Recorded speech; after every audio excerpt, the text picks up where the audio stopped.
Hi, my name is Lexi Ricks, and for our TCP4 assignment, I decided to examine one a very fascinating pathology, psychopathy, and how it relates to the case of Charles Manson. So, to start, forensic psychology incorporates some fascinating pathologies. For me, one of my favorites is just to learn about is psychopathy. Like most things in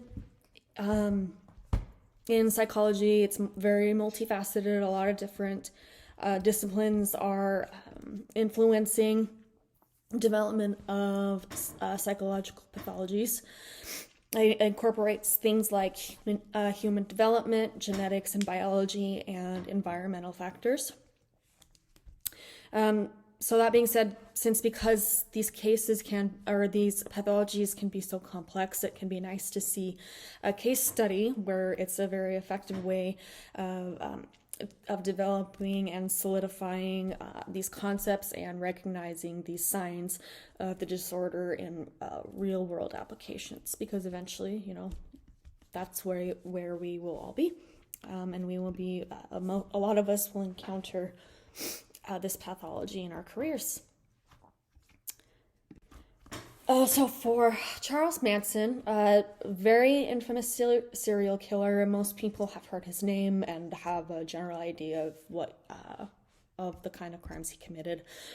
So he was a cult leader and serial killer during the 1960s, and he was able to influence a good portion of people, and he recruited members into what is now referred to as the Manson family.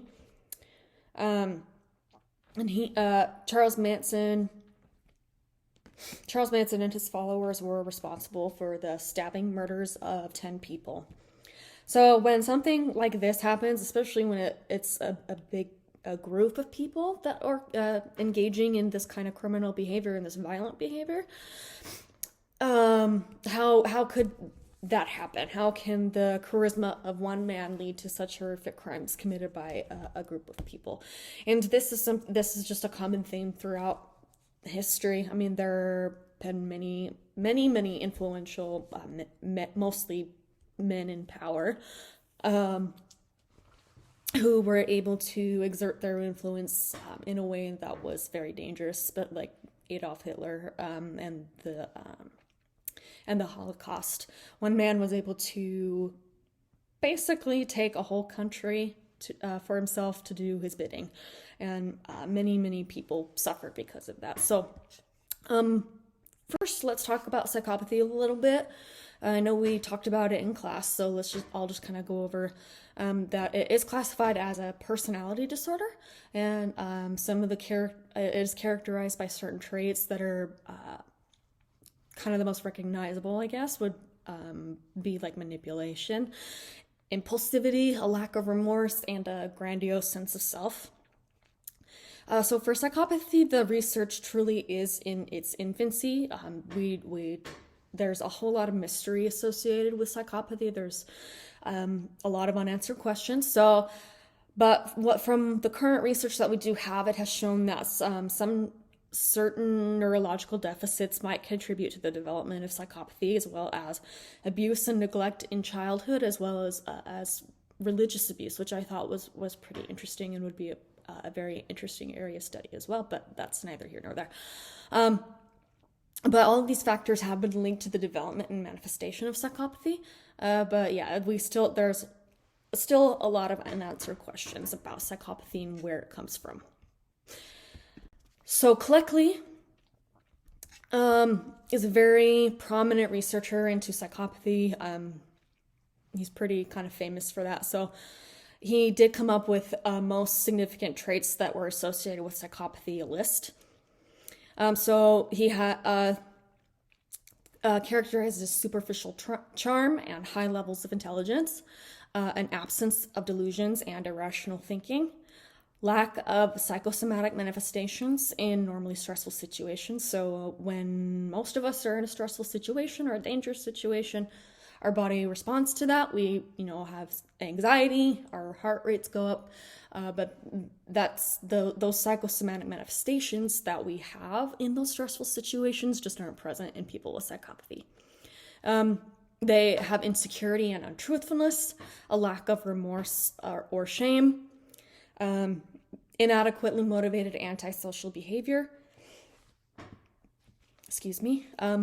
a lack of judgment skills and inability to develop emotional connections such as love due to pathological egocentricity. So in the mainstream, kind of there's this idea that they can't feel love, or that, and that might not exactly be the most accurate way to describe it, but they've just got such that egocentricity, that almost like narcissism, to the point where it just doesn't leave room for anybody else. It's all about them. They have a failure to develop effective reactions in the social sphere, a lack of empathy and unresponsiveness in interpersonal relationships, uninviting behavior under the influence of alcohol or while sober, infrequent suicidal ideation, an impersonal sex life, and living moment to moment. So I know for me personally, when I'm looking at this list and I think about the kind of things that Charles Manson did, there's definitely, obviously overlap there. So psychopathy in Charles Manson.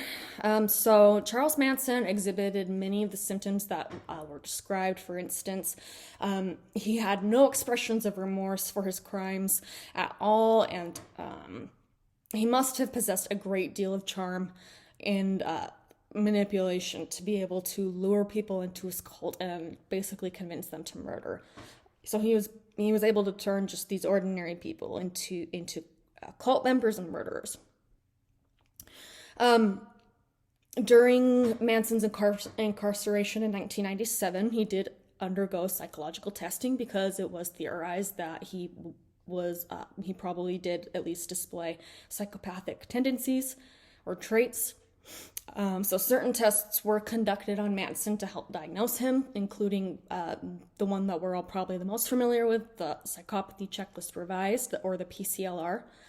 The Minnesota Multi-Phase Personality Inventory, the second edition MMPI-2, and they took a very thorough personal history because, as we all know, there are various influences on our psychological well-being, and that does include genetics, family history, trauma, just basically those kinds of environmental factors that can influence. So for the personal history, Charles Manson, not surprisingly, did not come from a very stable home. He was born to a teenage mother who originated from a religiously oppressed upbringing, and she eventually did go on to work as a prostitute and became an alcoholic.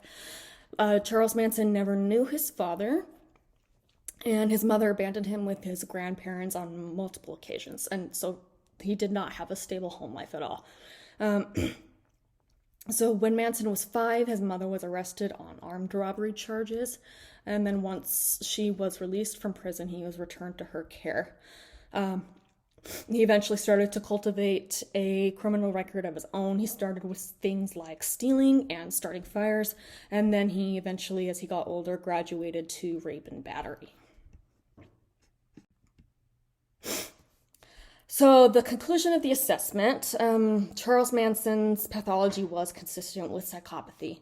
So the testing measured, among other things, but some of the big ones, his intelligence, attitude towards aggression and violence, asociality, and insight into his own feelings about himself. So psychopathy just is a very interesting pathology.